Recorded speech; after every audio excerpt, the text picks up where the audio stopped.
Luc Riguzzo, associé fondateur d'Amétis, un fonds d'investissement responsable panafricain.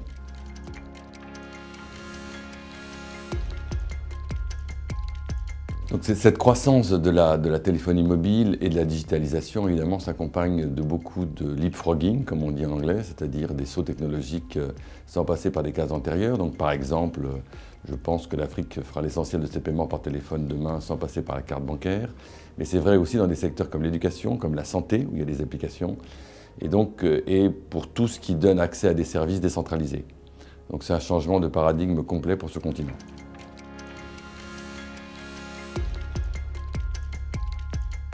On est au tout début de la transformation en réalité et de très nombreux nouveaux modèles vont émerger. Et je pense même que l'Afrique peut être une source d'inspiration pour les pays du Nord parce qu'encore une fois, elle va passer directement à des nouvelles solutions. C'est vrai dans le transport urbain, c'est vrai dans la santé, c'est vrai évidemment dans tout ce qui est système de paiement.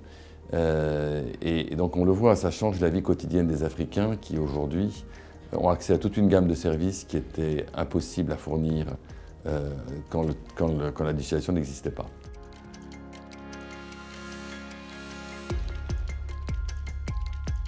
L'Afrique est, derrière la Chine, la deuxième région du monde en matière de taux de pénétration du paiement mobile. Dans un pays comme le Kenya, pour vous donner un exemple, les transactions de paiement mobile représentent aujourd'hui plus de 87% du PIB du pays. C'est un marché de 400 millions de personnes aujourd'hui qui va passer à 750 millions de personnes dans les 5 prochaines années. Donc c'est un mouvement absolument massif. Ce qui est plus intéressant au-delà des chiffres, c'est sur le plan qualitatif, le fait que dans un continent où les gens sont relativement pauvres et où le problème fondamental c'était l'accès aux services essentiels, le paiement mobile permet des innovations qui donnent accès à l'eau, à l'énergie, avec des paiements qui sont limités et qui sont de taille petite, et au moment où vous avez besoin du service.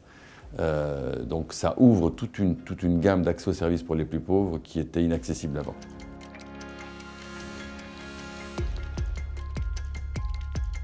À court terme, elle va permettre de généraliser l'accès à des services essentiels pour des populations qui n'y avaient pas accès. C'est vrai pour l'eau, c'est vrai pour l'énergie, c'est vrai pour la téléphonie. À moyen terme, elle va aussi permettre des changements qualitatifs très importants. La santé est un bon exemple, l'éducation aussi.